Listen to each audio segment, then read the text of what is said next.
Noqobil farzand. Oilada yolg'iz farzand edim. Ota-onam meni yer ko'kka ishonmasdilar. Yeyish ichishimga, kiyinishimga, yurish turishimga ko'p e'tibor berardilar.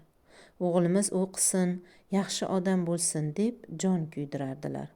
Kasal bo'lib qolsam, o'zlarini qo'yarga joy topa olmay, shifokorlarga yugurib, men bilan birga kasal bo'lar edilar. Men esa bu mehribonchiliklaridan taltaya boshladim. O'rta hol oila edik.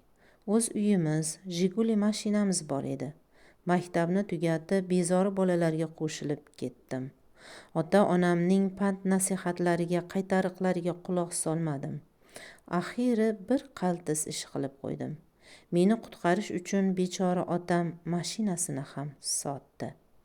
Asab buzilishi, ruhiy azoblardan ikkalalari ham yuraklari xasta bo'lib qoldi. Lekin men noshukur bu yaxshiliklarni bilmas edim. Ularga qo'pol gapirar, dillarini og'ritar edim. Mening yomonligimni qo'shnilar ham bilishar edi. Lekin bechora onam meni ularga yaxshi ko'rsatish uchun o'zlarining yangi liboslarini olib chiqib, o'g'lim menga bayramga sovg'a qildi. O'g'ilginam tug'ilgan kunimga sovg'a qildi deb yurar ekanlar. Men g'ofil farzand esa umrimda bir marta bo'lsa ham, hech bo'lmaganda paypoq ham sovg'a qilmagan edim. Hech uyda topilmasdim. Faqat kechasi mehmonxonaga kelgandek tunagani kelardim xolos.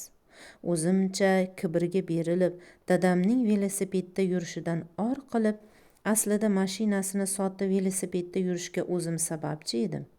O'zim esa piyoda yurishdan, do'stlarimdan uyalib, ota-onamdan yashirincha Koreyaga ishlashga ketish uchun hujjatlarni tayyorladim. Maqsadim pul yig'ib Nexia mashinasini olish edi. Hamma hujjatlar tayyor bo'lgandan keyingina ularga ketishimni aytdim. Ikkalasi ham norozi bo'lib yig'lab qolishdi. O'g'lim, ikkalamiz ham kasalmiz, yolg'iz o'g'limizsan. O'lib qolsak, seni ko'rmay armonda ketmaylik. Mana shu uy seniki, mashinani esa keyinroq ham olarmiz deyishdi. Lekin men nodon ko'nmasdan ketib qoldim. Koreyadan pul ishlab yubora boshladim. Otam bechora o'zlarining ham yig'ib qo'ygan pullarini qo'shib, yangi Nexia mashinasini olib qo'yibdilar. O'zlari biror marta ham minib chiqmasdan, darvozaxonagacha qo'ygancha o'g'lim mashina olaman deb ketdi. O'zi kelsin, o'zi minsin deb velosipedda yuraveribdilar. Koreyadan bir oycha telefon qilmadim.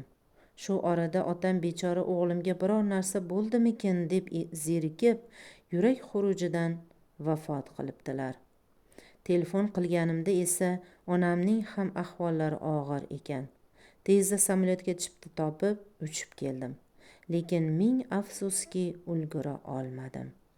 Onam bechora ko'zlari to'rt bo'lib, meni kuta kelishimdan 2 soat oldin meni ko'ra olmasdan armon bilan vafot etibdilar. Janoza, ta'ziya ma'rakalari dabdabador o'tdi. Xalqqa osh berdim, qabrlarga tosh qo'ydim. Lekin nadomat bo'lsinki, qalbim hech tinchlana olmayapti. Kechalari uxlolmay chiqaman. Koshki edi ularni hech bo'lmaganda tushimda ko'rsam, qilgan ishlarim uchun kechirim so'rasam, roziliklarini olsam, bergan ozorimga tavba qilsam. Afsuski endi kech, juda kech. Darvozaxonadagi Nexia'ni mina olmayman, ichiga o'tira olmayman, hatto unga qaray olmayman. Xuddiki mana shu Nexia ota-onamni armonda ketishiga sababchi bo'lgandek. Omborxonaga kirib devorga osib qo'yilgan dadamning velosipedlariga qarasam, ko'zlarimdan yosh shashqator oqaveradi. Ko'z yoshlarimni hech to'xtata olmayman. Velosiped bilan xuddi dadam bilan gaplashgandek gaplashaman, dardlashaman, armonlashaman. Hasratlarimni aytib, ko'nglimni bo'shatmoqchi bo'laman. Lekin afsuski endi kech.